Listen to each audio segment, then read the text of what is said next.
Ya, bismillahirrahmanirrahim. Assalamualaikum warahmatullahi wabarakatuh. Baik, pada kesempatan kali ini, kelompok kami akan membahas terkait syarat tumbuh dan pengendalian iklim mikro tanaman seledri.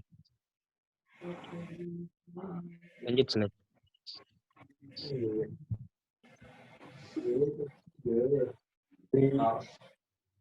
Ya, pertama itu komoditas seledri. Seledri atau bahasa ilmiahnya Apium graveolens merupakan sayuran dalam keluarga tanaman jenis Apiaceae. Seledri adalah sayuran daun dan tumbuhan obat yang biasa digunakan sebagai bumbu masakan, dan di beberapa negara termasuk Jepang, Cina, dan Korea mempergunakan bagian tangkai daun sebagai bahan makanan. Baik, kemudian terkait cara tumbuh akan dijelaskan oleh Siti Tarwangi. Bismillahirrahmanirrahim. Assalamualaikum warahmatullahi wabarakatuh. Di sini saya akan melanjutkan syarat tumbuh tanaman seledri. Yang pertama, tanaman seledri dapat tumbuh dengan baik di daerah dengan iklim iklim subtropis pada ketinggian 1000 sampai 1200 mdpl. Tanaman ini juga membutuhkan suhu udara antara 16 sampai 21 derajat Celcius dengan kelembapan udara 80 sampai 90%. Seledri membutuhkan curah hujan sebanyak 60 sampai 100 mm per bulan. Tanaman seledri membutuhkan pH tanah 5,8 sampai 6,7 dan drainase yang baik. Kemudian tanaman seledri membutuhkan tanah dengan kandungan unsur berupa garam, natrium, kalsium, fosfor, dan boron untuk dapat tumbuh dengan subur. Kemudian jika syarat tumbuh tidak terpenuhi, maka pembudidayaan seledri pada ketinggian kurang dari maupun lebih dari kisaran 1000 sampai 1200 mdpl akan menghambat pertumbuhan seledri. Ketersediaan air berlebih tanpa adanya drainase dan aerasi yang baik dapat mengakibatkan busuk akar maupun batang pada tanaman seledri. Kemudian penanaman seledri pada tanah dengan kandungan natrium yang minim dapat menyebabkan pertumbuhan seledri meranan atau kerdil. Sekian. Kemudian terkait penanganan, mungkin bisa dilanjut slide.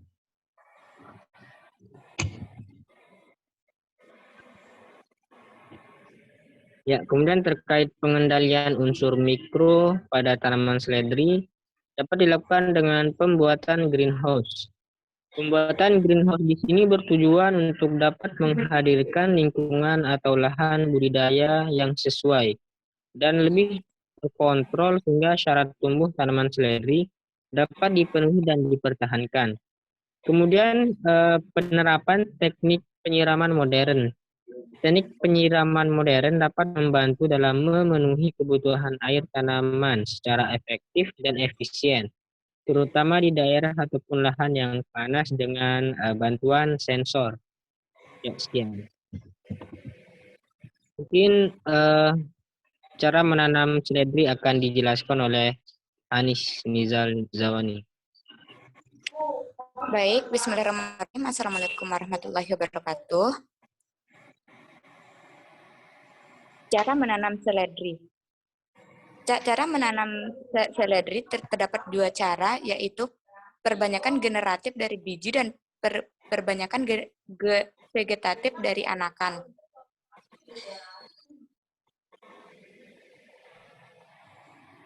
Perbanyakan generatif biasanya diterapkan untuk budidaya seledri skala luas atau komersial. Untuk budidaya skala pekarangan seperti dalam pot atau polybag, perbanyakan secara vegetatif lebih mudah dilakukan. Perbanyakan generatif dimulai dengan menyemaikan biji terlebih dahulu. Setelah biji tumbuh menjadi bibit, baru dipindahkan ke dalam pot atau polybag. Kemudian untuk perbanyakan vegetatif biasanya dilakukan apabila kita telah memiliki tanaman seledri sebelumnya. Cara perbanyakannya, ambil anakan yang terdapat dalam rumpun tanaman seledri yang telah ada. Kemudian pindahkan ke pot atau polybag baru. Selanjutnya tanaman bisa diperbanyak dari rumpun seledri yang tumbuh. Sekian.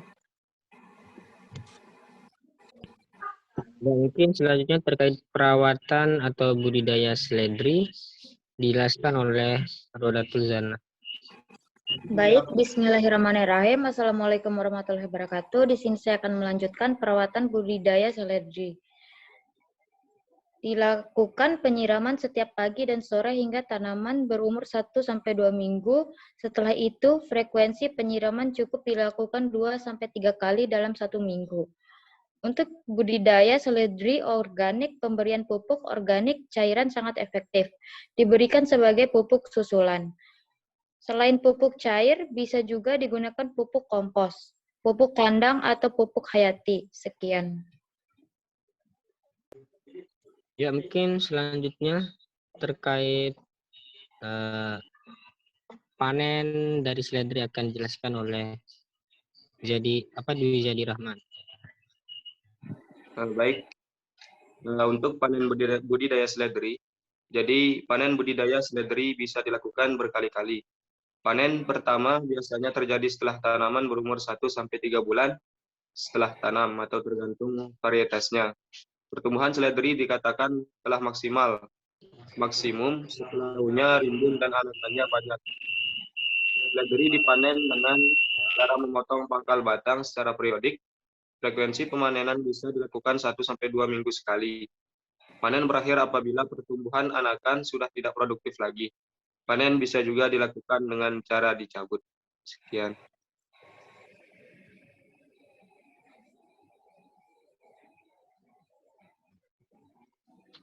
Baik. Mungkin sekian penyampaian materi terkait syarat tumbuh dari tanaman seledri. Kurang dan lebihnya mohon dimaafkan. Wassalamualaikum warahmatullahi wabarakatuh. Waalaikumsalam Waalaikumsalam warahmatullahi wabarakatuh.